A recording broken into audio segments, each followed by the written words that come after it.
O que de mais importante aconteceu nessa semana na saúde indígena diante da pandemia do coronavírus que avança pelo Brasil? Frente Parlamentar convoca a Secretaria de Saúde Indígena para responder questionamentos de parlamentares indígenas, organizações da sociedade civil e Ministério Público. A reunião aconteceu nesta sexta-feira e contou com a presença do secretário de Saúde, Robson da Silva. Todos os dias, às 17 horas, nós ligamos para cada coordenador para pegar uma posição específica de cada distrito, tem que dizer o que está acontecendo. Passando, então, para o comitê de crise, que se reúne todo dia às 17h30, e os coordenadores também têm essa ordem de estabelecerem seus comitês de crise. Todo dia, então, há essa coleta é validada pelo DASE, na figura aqui do André e da sua equipe, e aí, então, fazemos a reunião de comitê de crise. Não tivemos, até o presente momento, nenhum caso confirmado. Tivemos suspeitas na Bahia, tivemos suspeitas no Chavante, tivemos suspeitas no Vale do Javari, tivemos suspeitas mais recente no Alto Rio. E ainda, FUNAI publicou portaria que anula processo de demarcação de terra indígena no Paraná. No meio de uma crise sanitária no mundo, Bolsonaro anula uma terra indígena. E o giro de informes do movimento indígena na reportagem de Christian Wariú. É agora, no Copiou Parente, o primeiro podcast feito para povos indígenas e povos da floresta no Brasil.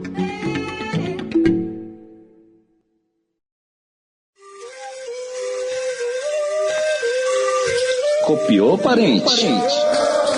Os destaques de Brasília na vida dos índios e dos povos da floresta. Informação do ISA, Instituto Socioambiental.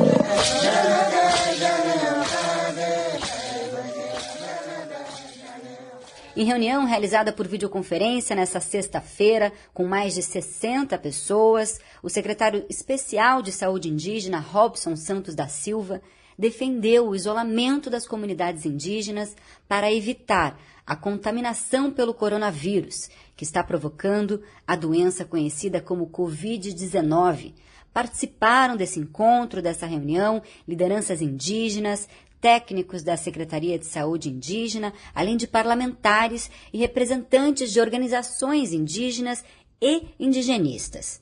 Até o fim desta tarde, havia mais de 3.400 casos da doença e 92 mortes causadas por ela no país. Até agora, não foi confirmado nenhum caso entre indígenas. Nessa semana, Jair Bolsonaro voltou a fazer pouco caso da epidemia e criticou o isolamento das pessoas em casa, o fechamento do comércio e das escolas como estratégia de reduzir o contágio da doença. A atitude do presidente foi duramente criticada por especialistas, políticos e pela imprensa. Pesquisadores técnicos da saúde e médicos recomendam que as pessoas devem ficar em casa e evitar contato com outras pessoas para evitar o contágio pelo vírus. Essa medida é chamada de quarentena.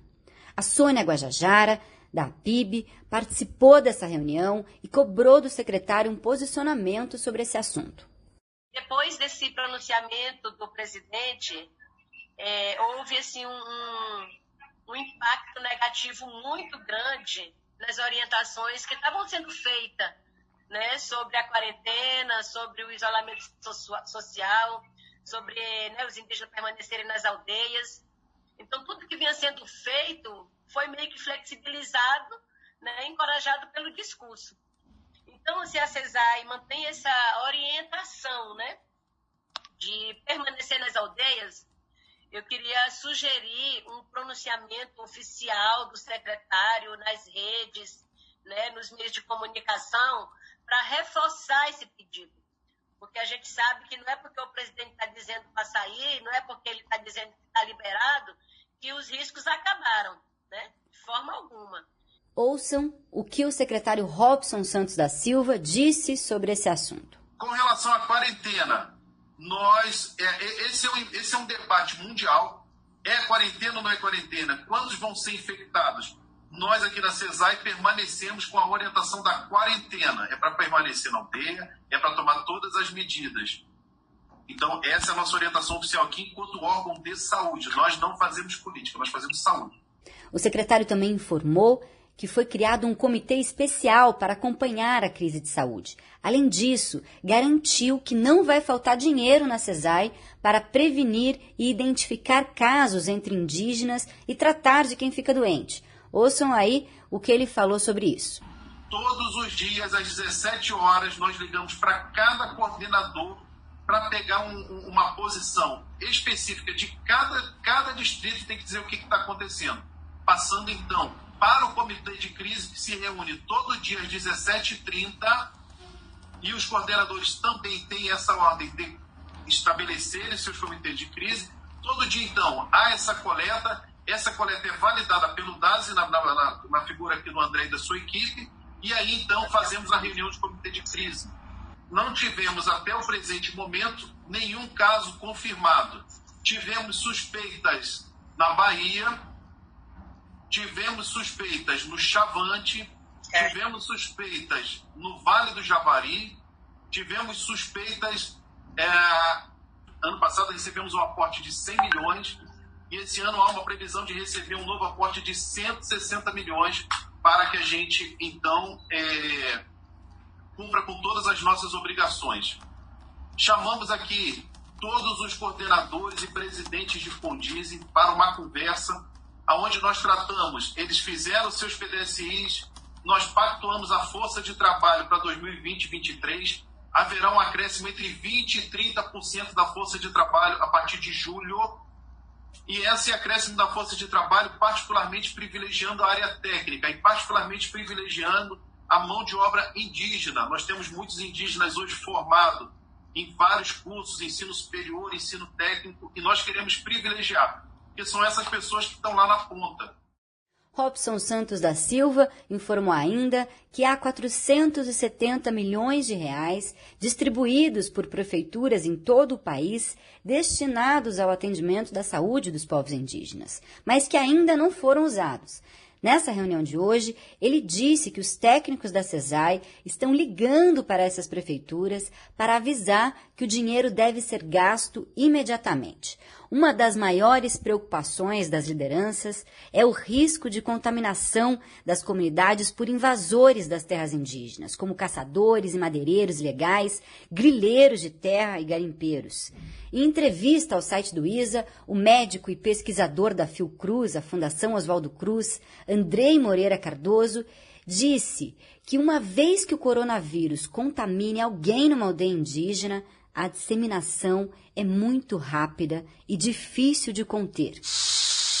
A Alessandra Munduruku questionou a CESAI e o Ministério Público Federal, o MPF, sobre o que os dois órgãos estão fazendo para evitar e conter essas invasões em meio à pandemia coronavírus. Ouçam só a fala da Alessandra durante essa reunião. A minha pergunta é, como que vai fazer a fiscalização na área da indígena onde tem garimpo? Porque na área Mundurucânia, na área aqui Itaituba, tem pista clandestina e está entrando muito garimpeiro da Amazonas, do Amapá, tem gente de São Paulo, porque já foi preso droga, né, de avião.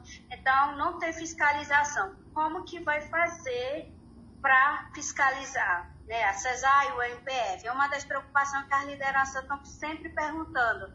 O MPF vai fazer algo? A CESAI vai fazer algo? Porque os brancos estão entrando, estão comprando combustível na cidade e estão indo para as aldeias. Lideranças indígenas Munduruku e Yanomami já pediram formalmente providências ao MPF.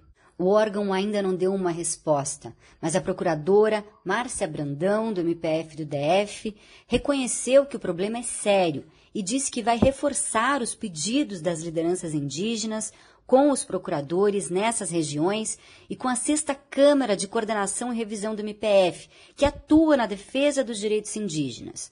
Ouçam o que a procuradora respondeu para Alessandra Munduruku. O aumento do número de garimpeiros nessas áreas tem se intensificado nos últimos tempos, com também a valorização do valor, né, do ouro, de outros minerais que são garimpados. E existe uma tentativa de articulação da Sexta Câmara com órgãos do governo, especialmente Polícia Federal, Força de Segurança Nacional e Exército, para tentar fazer alguma atuação nessa área. Existem preocupações porque essa atuação, essas pessoas que fariam essa fiscalização e retirada dos garimpeiros, elas também podem ser vetores do vírus, do coronavírus, para áreas. Então tem que ter algo que tem que ser estudado e bem pensado, planejado, para que eles não sejam também os vetores disso. Mas, ao mesmo tempo, a própria presença dos garimpeiros ali na área, os Yanomami falaram de presenças deles, inclusive em áreas próximas onde estão índios isolados, é também um vetor muito forte de disseminação, né, do coronavírus. O Cúpio Parente entrou em contato com a assessoria da FUNAI e questionou o órgão sobre as ações para intensificar o monitoramento e a fiscalização das terras indígenas em todo o país. Em mensagem enviada à reportagem, a assessoria respondeu que, vou abrir uma aspas para a nota da FUNAI, a FUNAI suspendeu autorizações para ingresso em terras indígenas como precaução à difusão do vírus nas aldeias. Além disso, estamos atuando em ações de prevenção, orientação e monitoramento por meio de 225 coordenações técnicas locais e 39 coordenações regionais da FUNAI no território nacional, em parceria com os distritos sanitários especiais indígenas e a CESAR. Outra preocupação de lideranças e técnicos de saúde é com os povos indígenas isolados e de recente contato. O contato dessas populações com alguém infectado com o Covid-19 poderia ser desastroso, levando à contaminação de grupos inteiros, complicações de saúde e, muito provavelmente, a morte de indígenas, em virtude das dificuldades para resgate e atendimento dessas pessoas em locais remotos e de difícil acesso. Uma portaria do Ministério da Saúde e da FUNAI de 2018 definiu que os DICEIs e a FUNAI deveriam elaborar planos de contingência para surtos e epidemias entre essas populações, para que nesse momento todos soubessem o que fazer. Foi estabelecido como meta do Plano Plurianual do Governo Federal, chamado de PPA 2016-2019, o estabelecimento de 7 planos, até julho do ano passado. A CESAR informou na reunião de hoje que o prazo dado aos DICEIs para enviar esses documentos à sede do órgão aqui em Brasília seria até sexta. O Cúpio Parente apurou que apenas 2 desses planos já foram elaborados. Há registro confirmado de 28 povos indígenas isolados no Brasil hoje, além de várias outras comunidades de recente contato que estão em situação vulnerável diante da pandemia. A deputada federal Joênia Wapichana, da Rede de Roraima, comprometeu-se a discutir e cobrar a elaboração desses documentos da CESAR. E agora vamos falar de outro assunto. A FUNAI publicou nessa semana uma portaria que acaba com o processo de demarcação da terra indígena Tecorá-Guaçu-Guavirá, localizada nos municípios de Guaíra, Autônia e Terra Roxa, no estado do Paraná. O órgão indigenista usou como justificativa da medida uma decisão da Justiça Federal de Guaíra. Segundo a advogada do ISAS, Juliana de Paula Batista, a gente conversou com ela, e ela disse que a FUNAI não poderia ter tomado essa atitude porque o processo judicial ainda não foi concluído e o órgão tem o direito de apresentar recursos contra a decisão. E antes de ir embora, você acompanha o giro de informes do movimento indígena sobre o coronavírus na reportagem de Christian Wariu. Fala, Christian!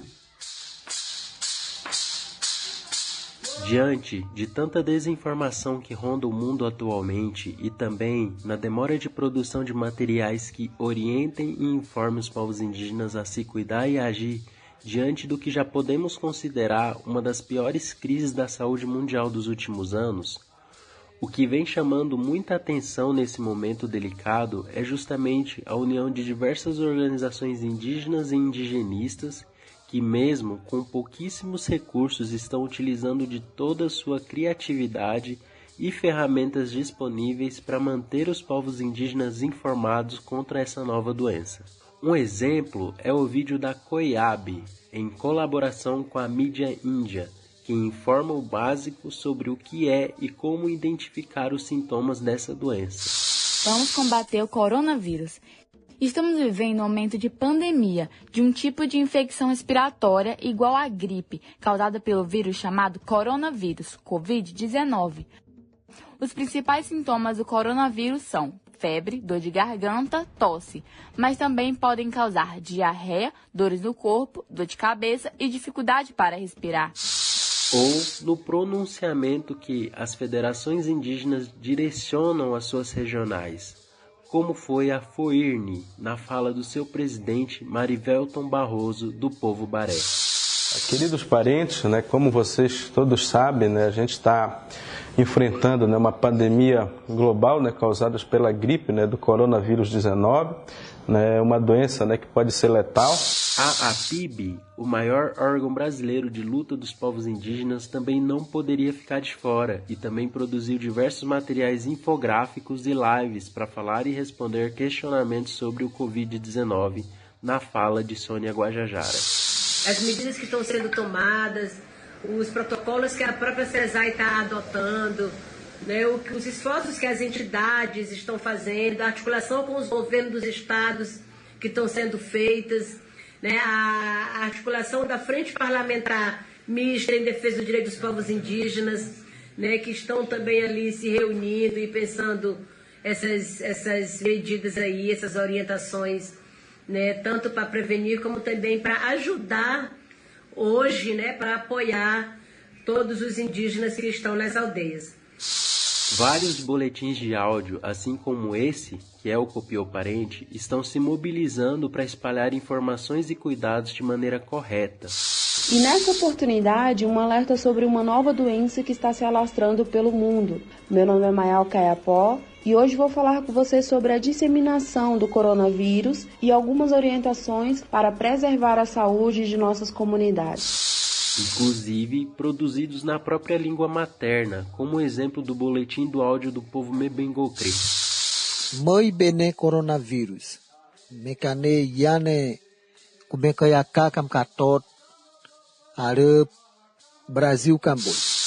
E também do podcast Wayuri, que trouxe em seu recente episódio o boletim 38, falando sobre o assunto. Olá, parentes! Nesta edição especial do Boletim sobre a crise do coronavírus, eu, Cláudia Ferraz, do povo Wanano, comunicadora indígena da rede Wayuri, entrevisto duas pessoas que falam sobre o combate a essa pandemia. Também foram produzidos boletins em textos direcionados a comunidades quilombolas pela CONARC, Coordenação Nacional da Articulação das Comunidades Negras Rurais Quilombolas, que comunicam informações e cuidados básicos. Em trecho diz o seguinte: a contaminação dessa doença é muito rápida. Precisamos seguir à risca todas as orientações de cuidados e cuidar dos nossos mais velhos. Não saiam dos quilombos, não recebam ninguém nos quilombos. Fiquem em casa. As redes sociais também vêm desempenhando um papel de ferramenta de informação, como foi o caso nessa semana do médico diagnosticado com Covid-19 que estava na companhia de indígenas e que foram informados graças a um vídeo publicado no Facebook. Então, foi confirmado um caso de Santo Antônio do Içá, que é um médico que veio de Santa Catarina, um médico que trabalha no DICEI, na saúde indígena, lá do município de Santo Antônio do Içá. E algumas pessoas desceram aqui no município de Tefé e vieram na mesma lancha que esse profissional. Nós já temos a lista dos passageiros e a nossa equipe da Vigilância em Saúde já está na rua agora, desde cedo. Algumas pessoas a gente já tem o contato, já conversei por telefone com algumas pessoas. Justamente quando grandes mídias e o próprio governo federal estão ignorando os riscos gravíssimos que essa doença pode causar aos povos indígenas, quilombos e comunidades tradicionais que são, historicamente, grupos de risco, podemos contar com nossa etnomídia, que mesmo que não tão abrangente em cenário nacional, consegue chegar e informar para quem mais precisa nesse momento. o que nos dá esperanças, e que sim, já sofremos e ainda sofremos de diversas doenças que nos foram trazidas durante toda a nossa história, mas que ainda estamos aqui e vamos passar por mais essa juntos. Mas tem vezes que me sinto num corredor escuro com várias portas trancadas. As pessoas não me reconhecem, não me escutam e ainda me desmerecem. Chega dessa desunião, de brigar entre irmãos. O povo brasileiro não sabe da própria história. O povo brasileiro nega a nossa história. Mas chega de se esconder, chega de invisibilizar a gente. Não somos índios da história, somos indígenas do presente.